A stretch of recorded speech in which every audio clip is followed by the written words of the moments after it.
She rejected my proposal with, "I'm seeing someone else in front of my family." So I walked out and never looked back. Now, she's a viral meme, and he dumped her for being cruel. Hey viewers, before we move on to the video, please make sure to subscribe to the channel and hit the like button if you want to see more stories like this. Thanks. The aroma of garlic and fresh basil hung heavy in the air, mingling with the soft clinking of cutlery and the low murmur of happy conversation. I looked around the private dining room of Giovanni's, a cozy Italian place my mum adored. My parents, David and Susan, sat beaming at the head of the table, their hands clasped over a celebratory bottle of candy. 30 years since they'd stood at an altar. Two kids with dreams and a whole lot of love. Today wasn't just their anniversary. It was also Mum's 60th birthday, a double celebration I'd meticulously planned. My brother Mark was across from me, teasing his wife Sarah about her terrible Italian accent. My Aunt Carol and Uncle Rick were deep in discussion about their latest cruise. Cousin Alex, glued to his phone as always, occasionally chuckled at something he saw online. But even he looked up to join in the laughter when my dad told a particularly corny joke. This was my family: loud, loving, fiercely loyal, and tonight I was hoping to make Jenna a permanent part of it. Jenna, she sat beside me, looking stunning in a sapphire blue dress, her blonde hair shimmering under the warm lights. She had a knack for charming everyone, and tonight was no exception. She'd spent the early part of the evening regaling my parents with tales from her marketing job, making them laugh with self-deprecating humor about client demands. I caught my mum's eye, and she gave me a subtle, approving nod. My heart swelled. This was it. This was the moment. We'd been together for 5 years. 5 years of first dates, shared apartment, quiet movie nights, and big dreams. I remembered the first time I brought her to meet my family. She'd been nervous, but within minutes, she had them wrapped around her finger. Cracking jokes with my dad and discussing art with my mom, she just fit. Or so I thought. We talked about marriage, vaguely, a future that always included us. I'd put off proposing for a while, wanting to be completely sure, wanting the timing to be perfect. With mum and dad's milestone, tonight felt like fate.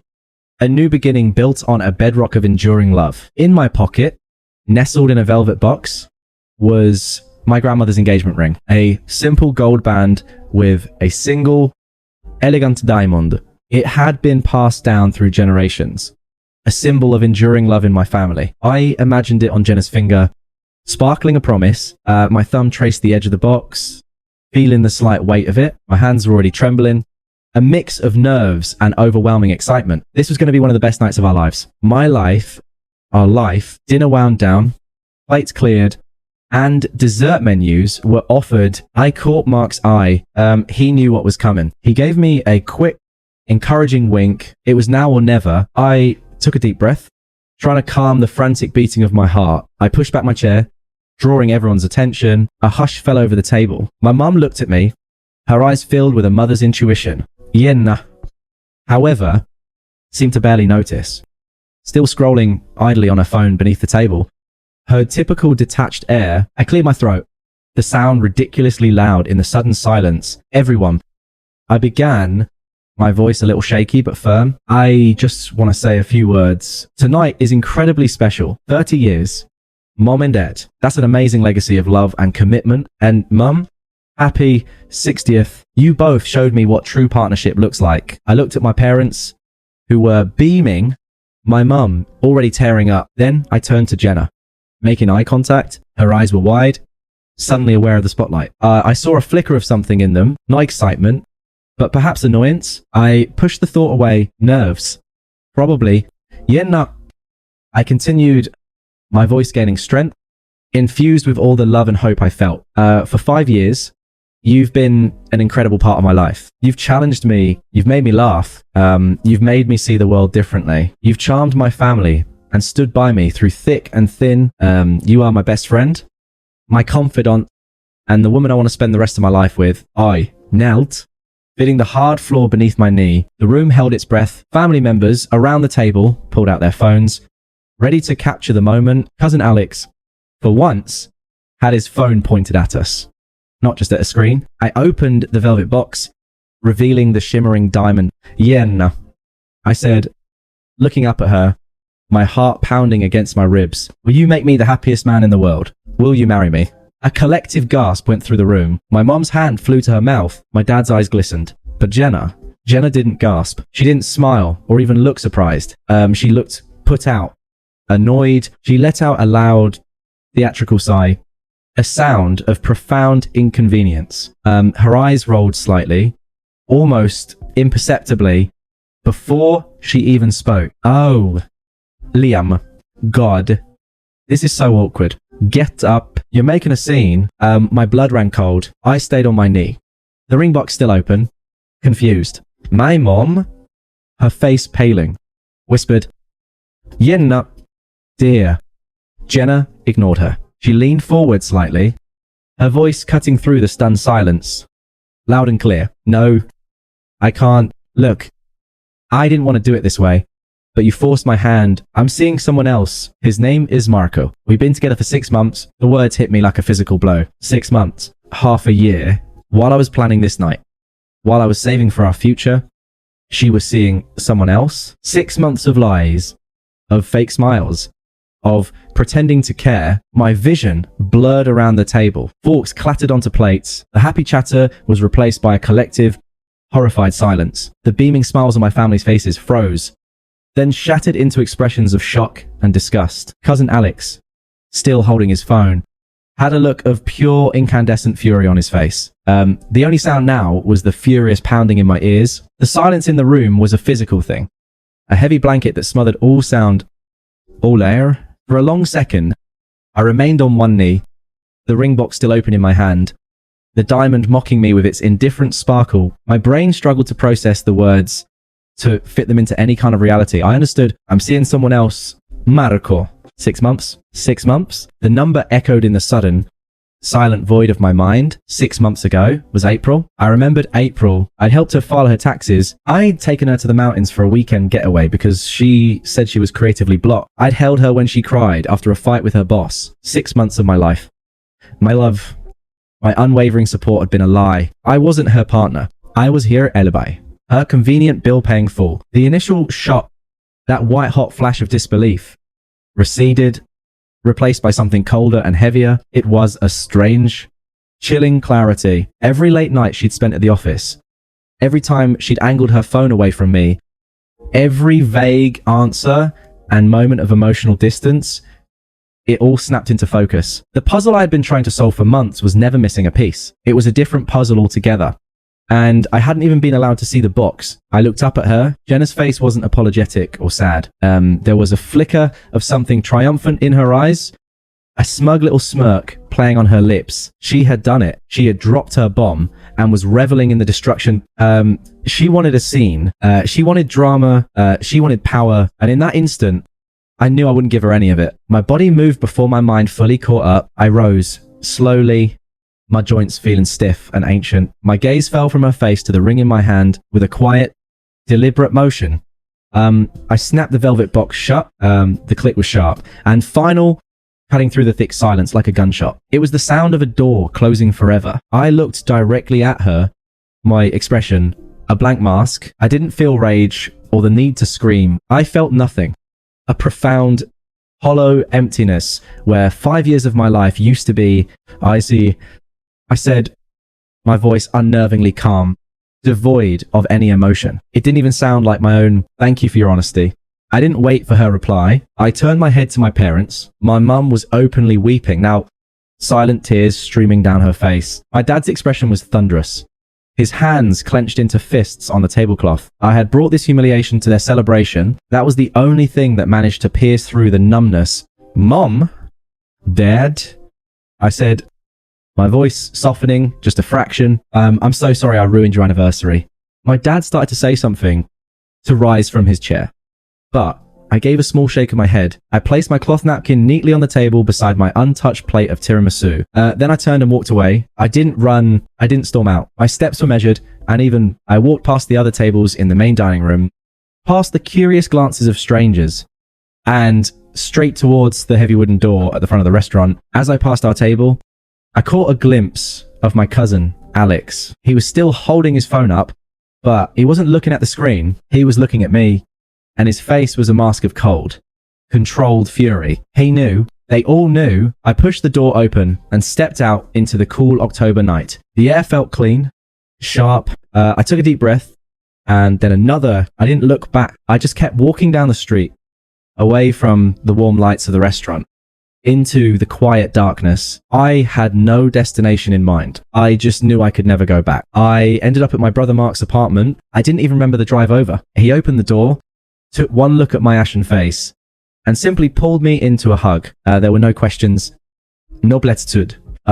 He just led me to the couch, put a glass of whiskey in my hand, and let the silence sit. I spent the next 2 days in a fog, moving between his couch and the guest room, feeling like a ghost haunting someone else's life. My first act of self-preservation was surgical. I took out my phone and, with numb fingers, blocked Jenna's number. Then I went through every social media platform, Facebook, Instagram, all of it, and blocked her profile. No angry final text, no dramatic unfollowing, just a quiet digital eraser. She was a tumor, and I was cutting her out. My family sent a flurry of worried texts, which I answered with a single copied and pasted message. I'm okay, safe at Mark's, just need some time.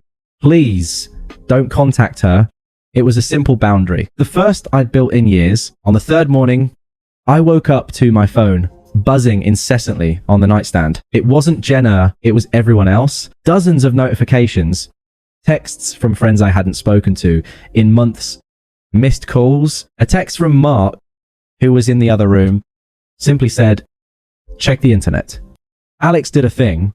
With a sense of dread, I opened my browser. It wasn't hard to find a video uploaded to YouTube, Reddit, and Twitter was already rocketing into virality. The title was simple and brutal. My cousin's girlfriend of 5 years rejects his proposal by revealing her affair in front of our family. Alex had edited it brilliantly. It started with the end of my heartfelt speech, my voice filled with hope and love. It showed the room filled with my family's smiling faces. It showed me on one knee, the ring held out like an offering. And then it captured Jenna's performance in crystal clear, high definition, her condescending sigh, the bored, cruel look in her eyes. Her words, sharp and clear, thanks to the restaurant's acoustics. Get up. You're making a scene. I'm seeing someone else. His name is Marco. We've been together for 6 months. The video didn't show the aftermath. It ended on a freeze frame of my face, a mask of stunned heartbreak. As I slowly rose to my feet, it was devastating, and it was perfect. The internet did what the internet does. It passed judgment swiftly and without mercy. Number. Team Liam was trending. Jenna was universally condemned. They nicknamed her the Proposal Wrecker, and Giovanni's Jezebel. Memes appeared almost instantly. Her smug face photoshopped onto movie villain posters. My heartbroken expression was captioned with, the moment he realized his girlfriend was a subscription service, the fallout for her was catastrophic. Amateur sleuths found her social media profiles before she could make them private. They found her marketing job. They found Marco, and Marco, it turned out, was not prepared for this kind of attention. He was a self-styled brand consultant whose entire online persona was a carefully curated fantasy of luxury travel, motivational quotes, and staged photo shoots. Being publicly outed as a homewrecker who was complicit in such a cruel act was a direct hit to his precious brand. His response was immediate and ruthless. He posted a public statement claiming he was profoundly misled by a deeply unstable woman. He claimed Jenna had told him she was in an open relationship and that he had no idea about the proposal. He painted himself as another victim of her manipulation. Then, according to a mutual friend who couldn't resist sending me the gossip, he called Jenna and dumped her in a tirade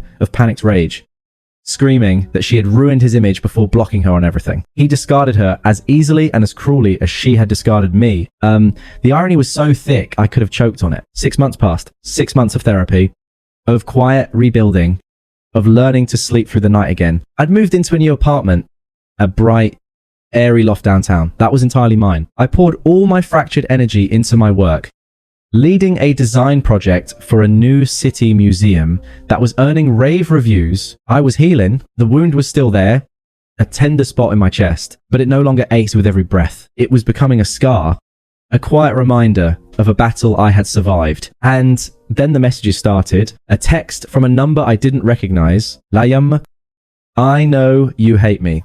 I deserve it. But that video destroyed my life. I lost my job. Marco left me. My landlord is evicting me. Please, can we just talk? This isn't fair.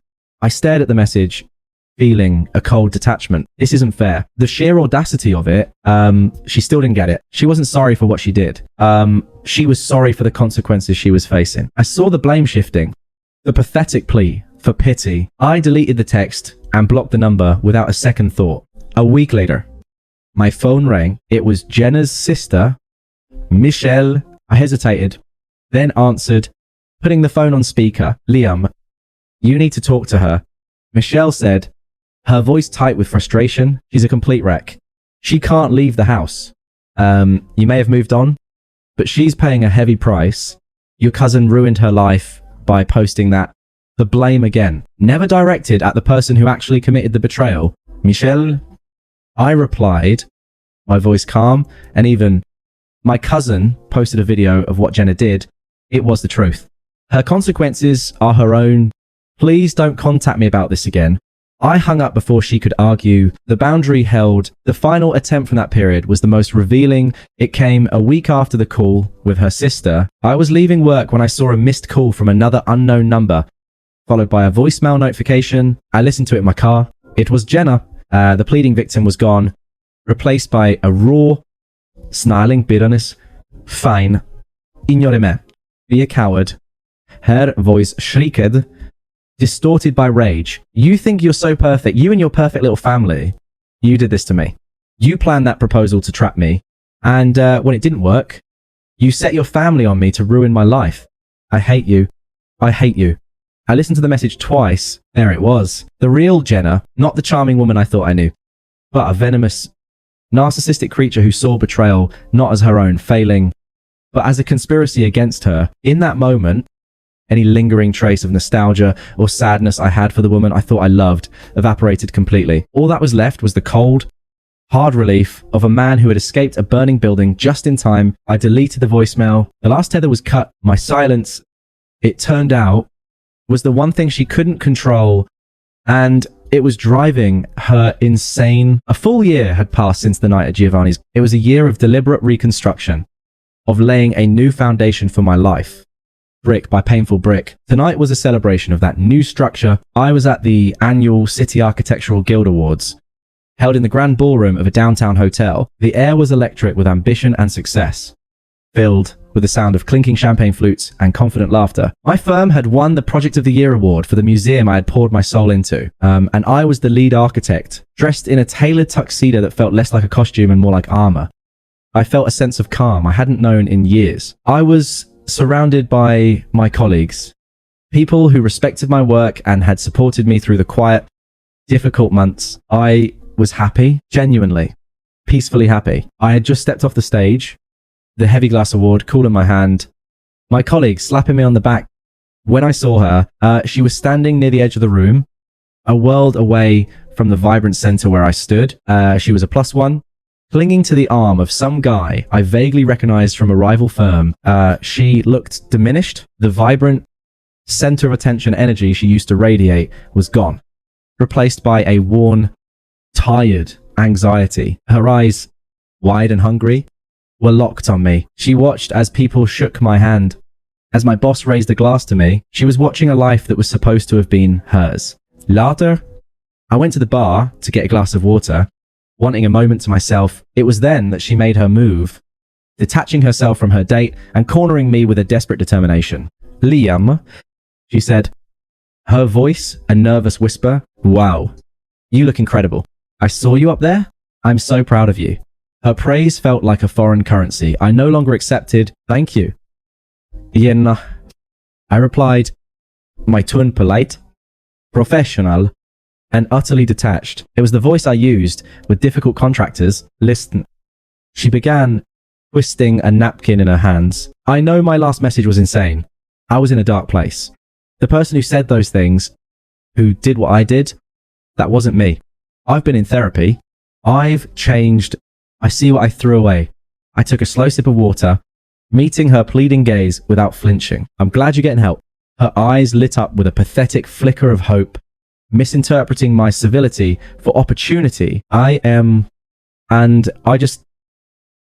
need to know Is there any part of you that misses what we had? This was it. The final desperate question from a ghost of my past. I put my glass down on the bar and turned to face her fully.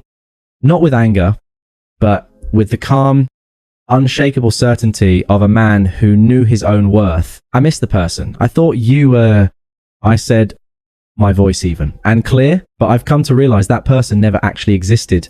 The person you really are, the one who could look me in the eye and say those words in front of my mother on her birthday, is someone I have no desire to know. Tears welled in her eyes. But people make mistakes. I made a horrible mistake. That wasn't a mistake. Yenna. I corrected her. My voice unwavering. It was a choice. A 6-month-long choice you made every single day. You chose to lie, to deceive me, to humiliate me in the most public way imaginable. But in the end, you taught me a valuable lesson. What lesson? She whispered, her voice cracking. You taught me to never, ever let anyone have that kind of power over my happiness again. You taught me that my peace is the most valuable thing I own. I've built a great life since that night. A life that is peaceful and fulfilling, and I will not be letting you back in to disrupt it. Goodbye. Yen.